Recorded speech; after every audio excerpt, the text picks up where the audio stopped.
Here comes the family beggar. Aunt Patricia announced the moment I walked through my grandmother's front door, her voice carrying across the Easter gathering like a proclamation. Hide your wallets, everyone, Serena's arrived. My cousin Brandon laughed loudest, nearly spilling his mimosa, while the rest of the family chuckled with varying degrees of discomfort. But why was my phone suddenly vibrating with an urgent message from my accountant that read, "Your nephew Brandon's quarterly loan payment is 47 days overdue. Balance, $340,000. Do you want me to initiate default proceedings?" I silenced my phone and smiled. "Happy Easter, Aunt Patricia. Lovely to see you too." She air-kissed somewhere near my cheek, her expensive perfume overwhelming. "Still wearing that same old dress?" "Honey, there's no shame in thrift stores, but you could at least try." I didn't bother explaining that my old dress was a vintage Chanel I'd purchased at auction for $8,000. To Aunt Patricia, expensive only counted if it had visible logos and recognizable flash. But that was fine. In approximately 15 minutes, she was going to learn a very expensive lesson about assumptions. I became the family beggar 12 years ago when I was 17. My father, Aunt Patricia's brother, died in a construction accident when I was 16. He'd been the family success story, the one who'd started his own contracting business and pulled himself up from nothing. When he died, everything fell apart. Mom couldn't handle the grief. She disappeared into depression, then alcohol, then a series of bad relationships that took her further and further away from being a functional parent. By 17, I was essentially on my own. I asked Aunt Patricia for help exactly once. I needed $2,000 for my first semester of community college. I'd worked 2 jobs all summer, but it wasn't enough. I went to her house, the big one in the nice neighborhood that her husband's dental practice had paid for, and explained my situation. "Your father left you nothing?" she'd asked, her tone making it clear this was a moral failing rather than a tragedy. "He had debts, medical bills from before. The business was struggling." "Well," she'd sighed dramatically, "I suppose I can help, but I want you to understand this is a loan, not a gift. Family shouldn't become dependent on handouts." She'd written me a check for $500, a quarter of what I'd asked for, and told everyone at the next family gathering that she'd rescued me from dropping out entirely. From that day forward, I was the family charity case. The poor relation. The cautionary tale Aunt Patricia used to motivate her own children. "Study hard," she'd tell Brandon, "or you'll end up begging like your cousin Serena." Brandon had absorbed the lesson well. He grew up believing he was better than me by birth. That success was his birthright, while I was destined for scraps. Neither of them had any idea what I'd actually become. The truth was almost embarrassingly simple. I'd gotten rich by being invisible. After community college, I'd transferred to a state school on a full scholarship. Studied finance. Graduated top of my class. Got recruited by a boutique investment firm that specialized in distressed assets. Turns out, being the family beggar had given me valuable skills. I understood desperation. I recognized opportunity in things other people had written off. I knew how to survive on nothing while planning for everything. By 28, I'd made partner. By 32, I'd started my own firm.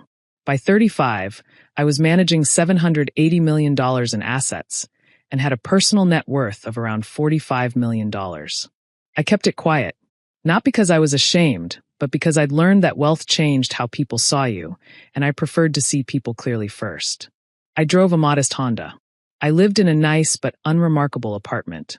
I wore clothes that looked expensive to trained eyes, but not to people who judged worth by logos.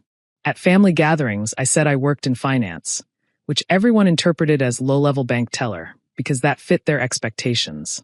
And I watched. I listened. I learned exactly who my family really was. Brandon's business came to my attention 3 years ago. He'd started a chain of boutique fitness studios, the kind of trendy, overpriced workout spaces that charged $40 per class and served cucumber water. Aunt Patricia had bragged about it constantly. Her son, the entrepreneur. Her son, the success story. What she didn't mention was that Brandon had no idea how to run a business. He'd burned through his initial investment in 8 months. He'd taken out a second mortgage on his condo. He'd maxed out credit cards, borrowed from friends, and was 3 weeks away from bankruptcy when he applied for a loan from Pacific Capital Partners. My firm. He didn't know I owned it. The application came through normal channels, flagged for additional review because of his poor credit history. When I saw his name, I should have recused myself. Instead, I approved the loan personally. $400,000 at 8% interest, secured against his business assets. Enough to save his studios from collapse. Enough to give him a second chance he hadn't earned, but I was willing to provide. I told myself it was a sound investment.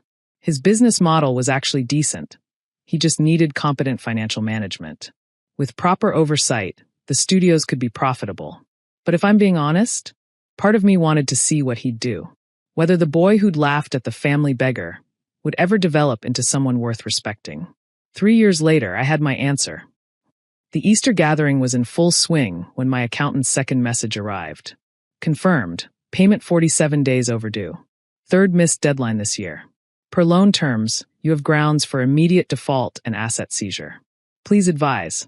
Brandon was holding court in Grandma's living room, describing his empire to impressed relatives. 5 studios now, expanding to 7. Revenue doubling year over year. Plans for franchising. He didn't mention that his revenue growth was almost entirely funded by my money, or that his expansion had put him even deeper in debt, or that he'd missed 3 consecutive quarterly payments while buying himself a BMW and a Rolex. Aunt Patricia beamed beside him, basking in reflected glory. Brandon's been such an inspiration, she announced. Building something from nothing, just like his grandfather. Meanwhile, some people just can't seem to get on their feet, no matter how much help they receive. She glanced at me pointedly. I felt something cold settle in my chest. Not anger. I'd burned through my anger years ago. Just clarity. Crystal clear certainty about what needed to happen next. I excused myself to the backyard and called my accountant. Margaret, I need you to do something for me. Name it. Brandon's loan. I want you to call him directly. Right now. Use the formal default language. Don't mention my name. Just say Pacific Capital Partners is initiating proceedings. Are you sure? It's Easter Sunday. I'm sure. And Margaret? Put it on speaker if you can. I want to hear his voice. I was refilling my water glass in the kitchen when Brandon's phone rang. He answered casually, expecting nothing. Brandon Mitchell speaking. I couldn't hear Margaret's words, but I watched his face transform. Confusion first, then concern, then pure, undiluted terror. What do you mean default proceedings? I'm barely late. Pause. 47 days? That can't be right. I thought I sent. Longer pause. Asset seizure? You can't just, I have 5 locations. I have employees. Aunt Patricia had noticed something was wrong. She crossed the room toward her son, her face pinched with concern. Brandon? What is it? He waved her off frantically.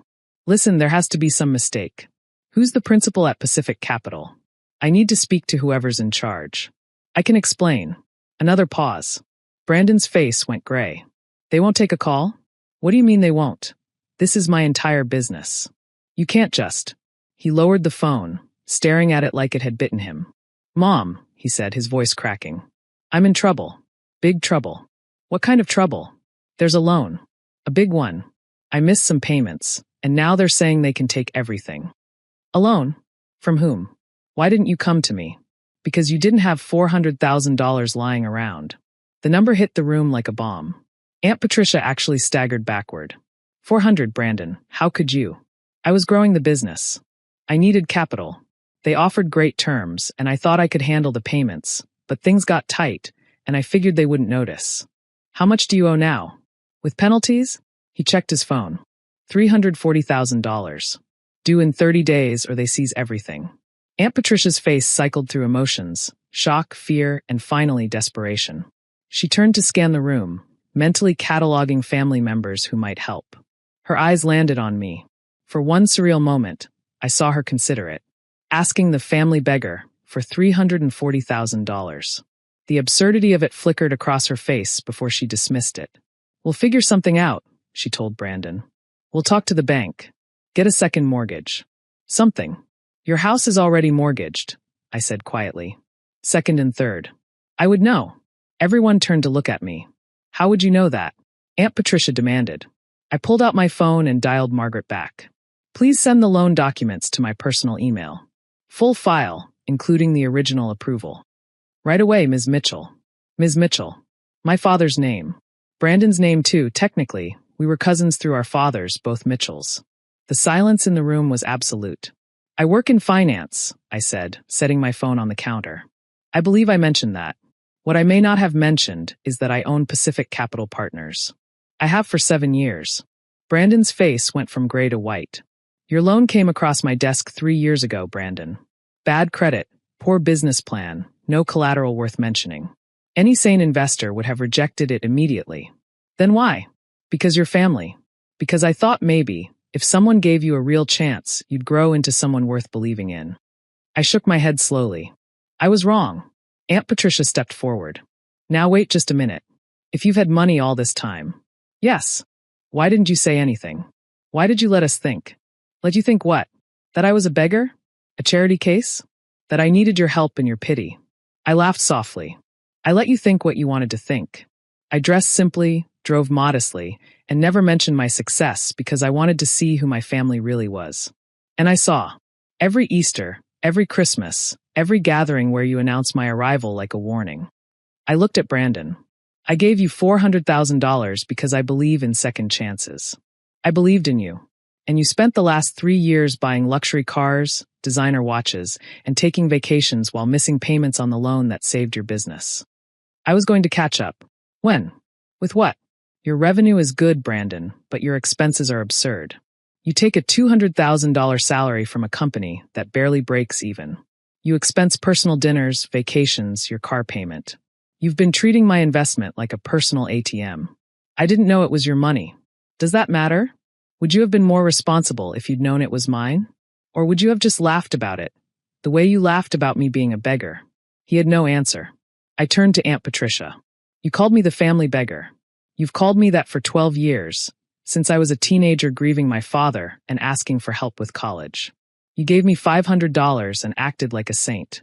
You've dined on that story ever since. I was trying to help. You were trying to feel superior. There's a difference. I picked up my bag. I'm calling in the loan. Brandon has 30 days to pay $340,000, or Pacific Capital seizes his business assets. You can't. Aunt Patricia grabbed my arm. He's family. You destroy your own cousin over money? I funded my own cousin for 3 years while he mocked me at every family gathering. I think I've been generous enough. I pulled my arm free and walked toward the door. Serena, wait. Brandon's voice was desperate. I'll do whatever you want. Set up a payment plan, take a reduced salary, anything. Just don't take my business. It's all I have. I stopped at the door and looked back at him. This man who'd laughed loudest when his mother called me a beggar. Send me a restructuring proposal by Friday. Real numbers. A realistic salary. A plan to actually pay back what you owe. I paused. And Brandon, the next time you see someone struggling, remember what it felt like to need help from someone you'd spent years looking down on. I walked out into the spring sunshine. My phone buzzed. Margaret. Proceedings paused per your instruction. Happy Easter, boss. I smiled and got in my modest Honda. Some lessons cost $500. Others cost $340,000. But the most expensive lessons are the ones that force you to see yourself clearly. I hoped Brandon was finally ready to learn. Asterisk, they called me a beggar because I once needed help. They laughed because laughing at the less fortunate made them feel rich. But real wealth isn't what you have. It's what you build, and who you become, and whether you remember where you came from when you finally arrive somewhere new. I remembered. And now they'll never forget. Asterisk.